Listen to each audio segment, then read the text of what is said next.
Hey guys, तो आज हम पढ़ने वाले हैं क्लास 10th का मानव का श्वसन तंत्र। तो हम बिना देरी के पढ़ते हैं। और आपको यदि यह वीडियो अच्छी लगे, हेल्पफुल हो, तो प्लीज़ इसको लाइक एंड सब्सक्राइब करें। तो स्टार्ट करते हैं। श्वसन श्वसन क्या कहलाता है? प्रत्येक प्राणी को कार्य करने के लिए ऊर्जा की आवश्यकता होती है। अब हमें ऊर्जा की आवश्यकता होती है कोई भी कार्य करने के लिए, जैसे चलना, बैठना, खाना खाना या एनीथिंग, कोई भी कार्य करने के लिए हमें ऊर्जा की आवश्यकता होती है। वह ऊर्जा हमें काय से प्राप्त होती है? तो हम पढ़ते हैं श्वसन प्रत्येक प्राणी को कार्य करने के लिए ऊर्जा की आवश्यकता होती है। यह ऊर्जा भोजन के ऑक्सीकरण से उत्पन्न होती है। यह ऊर्जा काय से उत्पन्न होती है? तो भोजन के ऑक्सीकरण से उत्पन्न होती है। ऑक्सीजन की उपस्थिति में भोज्य पदार्थों का ऑक्सीकरण श्वसन कहलाता है। इसकी क्रिया में जो ऊर्जा निकलती है उस ऊर्जा को एटीपी, यानी कि एटीपी का फुल फॉर्म होता है एडिनोसिन ट्राई फॉस्फेट, तो उस ऊर्जा को एटीपी के रूप में जमा कर लिया जाता है। ठीक है, तो श्वसन किसे कहते हैं? प्रत्येक प्राणी को कार्य करने के लिए ऊर्जा की आवश्यकता होती है। यह ऊर्जा भोजन के ऑक्सीकरण से उत्पन्न होती है। ऑक्सीजन की उपस्थिति में भोज्य पदार्थों का ऑक्सीकरण श्वसन कहलाता है। और इसकी क्रिया में ऊर्जा निकलती है, उस ऊर्जा को एटीपी के रूप में जमा कर लिया जाता है। इसका फॉर्मूला होता है C6H12O6, जिसको हम क्या बोलते हैं? ग्लूकोज। C6H12O6 plus 6O2। जब हम ग्लूकोज और ऑक्सीजन को के साथ रिएक्शन कराएंगे तो हमें क्या प्राप्त होगा? 6CO2 plus 6H2O plus 673 kilo calorie ऊर्जा। ठीक है, तो हमें कार्बन डाइऑक्साइड प्राप्त होगी, साथ में जल प्राप्त होगा, उसके साथ में 673 किलो कैलोरी प्राप्त होगी। यह क्रिया माइटोकॉन्ड्रिया में चलती है। यह क्रिया किस चीज में चलती है श्वसन वाली? तो यह क्रिया माइटोकॉन्ड्रिया में चलती है। अब श्वासोच्छ्वास क्या कहलाता है? श्वासोच्छ्वास वायुमंडल से ऑक्सीजन लेना और CO2 को वायुमंडल में त्याग देना और श्वासोच्छ्वास कहलाता है। क्या कहलाता है श्वासोच्छ्वास? वायुमंडल से ऑक्सीजन को लेना यानी ग्रहण करना और CO2 को वायुमंडल में त्याग देना, उसी को हम श्वासोच्छ्वास कहते हैं। अब बात आई श्वासोच्छ्वास और श्वसन में अंतर। तो श्वसन पहले देखेंगे। यह जैव रासायनिक क्रिया होती है। यह कैसी? जैव रासायनिक क्रिया होती है, जबकि श्वसोच्छ्वास भौतिक क्रिया होती है।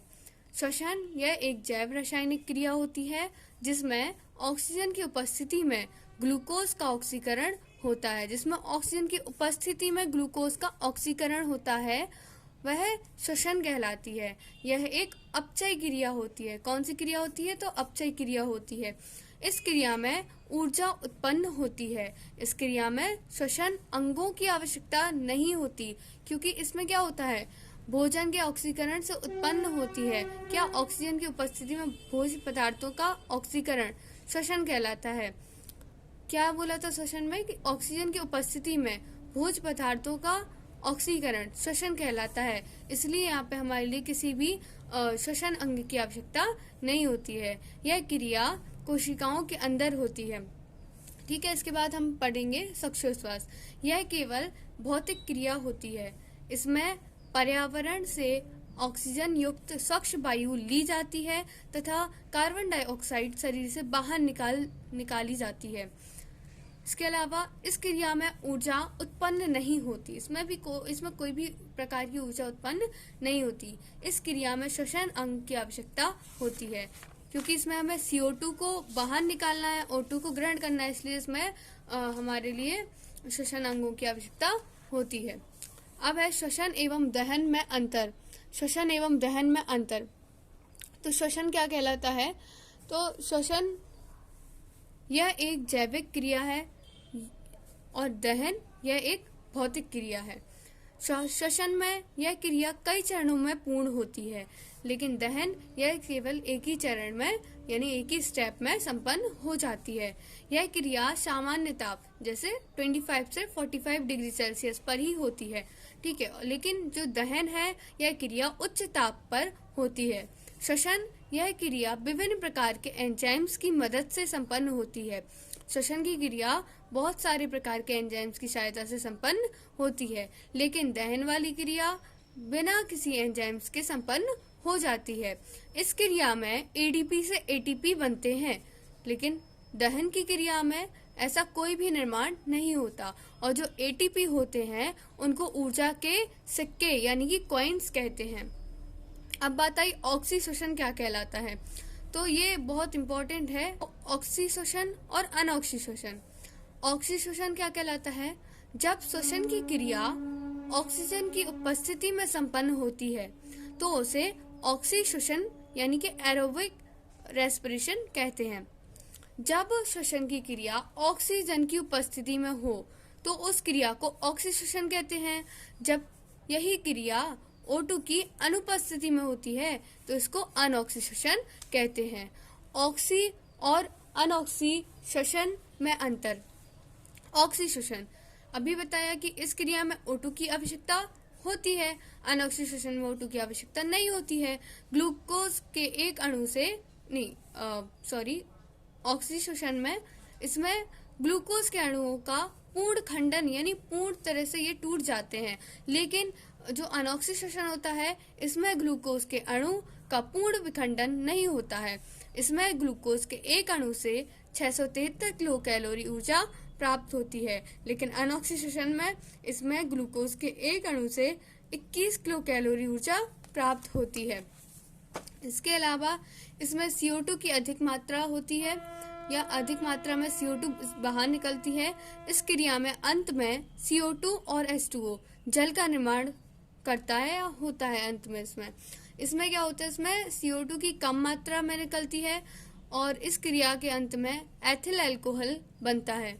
इस क्रिया में ग्लूकोज के एक अणु से एटीपी के 38 अणु बनते हैं, जबकि इस क्रिया में ग्लूकोज के एक अणु से एटीपी के 2 अणु बनते हैं। यह क्रिया जो ऑक्सीश्वसन वाली क्रिया है, यह क्रिया माइटोकॉन्ड्रिया के मैट्रिक्स में संपन्न होती है, जबकि अनऑक्सीश्वसन वाली क्रिया जो है वह कोशिका ड्रम में संपन्न होती है। यह क्रिया क्रेब्स चक्र द्वारा संपन्न होती है, जबकि अनऑक्सीश्वसन की क्रिया यह क्रिया ग्लाइकोलिसिस द्वारा संपन्न होती है। इसका ऑक्सीश्वसन का फॉर्मूला होता है C6H12O6 plus 6O2 plus 6O2 बनाएगा 6CO2 plus 6H2O plus 673 kilo calorie ऊर्जा। ये हमारा फॉर्मूला है ऑक्सीश्वसन का, और ये वाला फॉर्मूला है अनऑक्सीश्वसन का।